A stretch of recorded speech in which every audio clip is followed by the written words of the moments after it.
هاي بنات، عاملين ايه؟ يا رب تكونوا كويسين. في البداية خالص انا حابة اشكر كل الناس صاحبة الكومنتات الجميلة اللي على الفيديو الاولاني. انتوا ما تعرفوش قد ايه انا انبسطت بكمية الكلام الحلو، وكمان انبسطت ان معظم الناس جاية من القناة عند ماما. خلينا ندخل على عنوان الفيديو بتاعنا، وهو تاخدي ايه في شنطتك وانتي رايحة الجامعة. في البداية خالص انا هقول لكم ايه الاساسيات المفروض تبقى في الشنطة، وايه الحاجات الضرورية اللي المفروض تبقى في شنطتك وانتي رايحة الجامعة. فاظن الفيديو ده مهم لكل البنات تقريبا. لينا في الاول نتكلم على الشنطه بتاعتنا. المفروض اخد شنطه شكلها عامل ازاي وانا رايحه الجامعه؟ في البدايه خالص النوع ده من الشنط مش مستحب نهائي. الشنط الصغيره دي هتضايقك وهتخنقك وهتلخمك، مش هتبقي عارفه تشيلي حاجتك فين، فهتضطري تشيليها في ايدك. وطبعا احنا يومنا بيبقى طويل قوي في الجامعه، اكيد مش هنفضل شايلين كل الحاجه في ايدينا، فبلاش الشنط دي نهائي، نصيحه مني ليك. ودي هي الشنطه المناسبه لكل بنت في السن الجامعي. الشنطه دي مميزاتها كتير جدا، واسعه من جوه، هتقدري تشيلي فيها كل حاجتك، هترمي الحاجه اصلا وهتنسيها. وكمان في بنات بتحب الشنط الباك.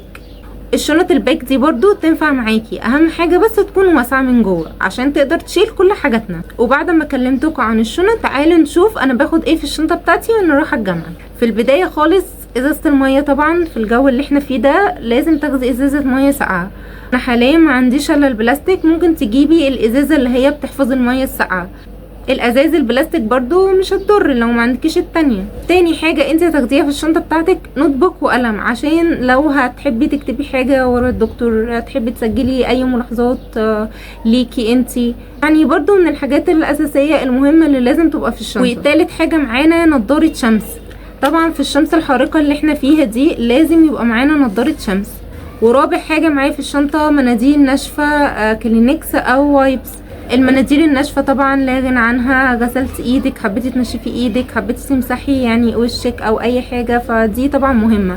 الوايبس طبعا مهمه جدا جدا جدا، بيبقى فيه اكياس وايبس صغيره كده ممكن تاخديها، فانا ما عنديش فاستخدمت دي، مش هتخسر يعني. الوايبس دي طبعا اهم حاجه تبقى في شنطتك. المكان اللي انت فيه ما فيهوش تويلت مثلا، او تويلت الجامعه مش عايزه تخشيه، وما انصحكيش ان انت تخشي تويلت الجامعه، ممكن تاخدي الوايبس تمسحي بايدك لو هتاكلي او حاجه، هتمسحي حاجه وقعت على هدومك مثلا، فدي برضو من الحاجات الاساسيه اللي لازم تبقى معانا.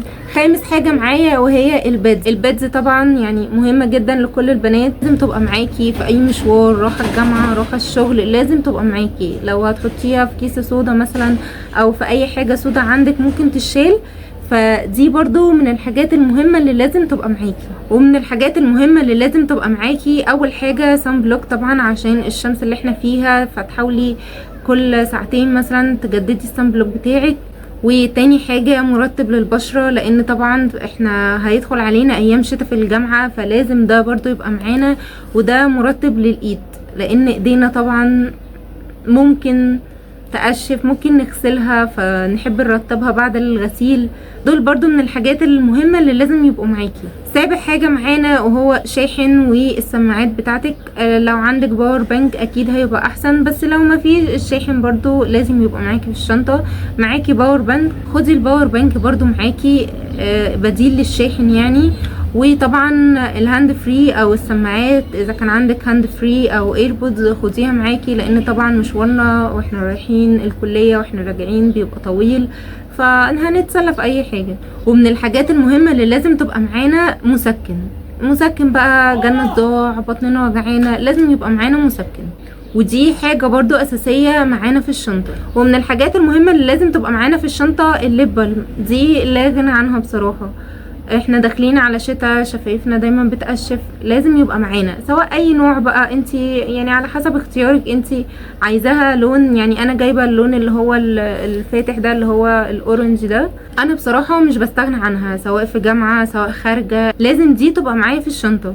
ومن الحاجات الاساسيه برضو اللي لازم تبقى معانا قلم روج، انت بتحبي لونه. احنا مروحين مثلا من الجامعه بيبقى شكلنا دبلان، ممكن نحط روج يعني يخلينا شويه شكلنا مصحصح وحلو. انا بعمل تركايه، بعد ما بحط روج بحط على خدودي وبلند والدنيا بتبقى زي الفل بصراحه. وخلي بالكم ان الجيش قال لنا اتصرف. من الحاجات المهمه اللي لازم تبقى معانا برضو مزيل للعرق. وطبعا ستارفيل تحفة، يعني انتي لو حطيتي قبل ما تنزلي مش هتحتاجي تحطي تاني، لكن لو عندك اي نوع تاني يفضل يبقى معاكي عشان لو احتاجناه يبقى معانا في الشنطة. وطبعا لازم يبقى معانا مراية، لان اغلب الحمامات في الكلية مبقاش فيها مراية اصلا، فالمراية دي مهمة جدا. وكمان المبرد مهم جدا ان هو يبقى معانا، احيانا ضفرنا يعني بيشبك في حاجة او بيتكسر فبيبقى حاد قوي، يعني ممكن يعور، فطبعا ده لازم يبقى معانا بحيث ان احنا لو اتعرضنا في موقف ما نحتس. حاجة معانا المحفظة او البوك بتاعنا، ونتأكد قبل ما نمشي ان هي فيها فلوسنا وفيها البطاقة وفيها الكارنيه بتاع الجامعة بتاعنا. انا عايزة اقول لكم المحفظة دي معايا من الثانوية العامة، وبجد يعني مر معايا بايام كتير قوي قوي، وغالي عندي قوي بصراحه. وبكده اكون حضرت شنطه الجامعه بتاعتي. انا حابه بس اقول كلمه صغننه خالص لكل البنات اللي في السن الجامعي دلوقتي، اذا كانت بقى في الثانويه العامه مثلا او في الجامعه.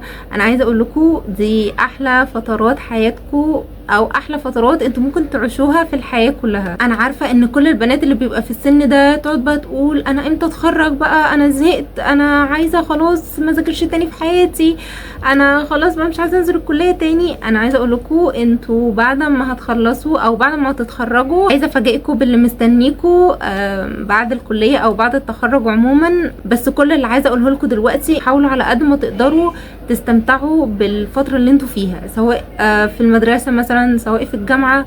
وعايزه اقول لكل البنات اللي في الجامعه يعني انزلوا الكليه، حبي الكليه، لان انت الايام دي حتى لو انت مش حاسه بالكلام ده دلوقتي هتحسي بيه بعدين. الايام دي هتوحشك جدا، ايام المحاضرات دي وايام ان انت تقابلي صحابك بقى وتخرجوا بعد الكليه. يعني الموضوع ده انتوا هتفتقدوه بشكل فظيع.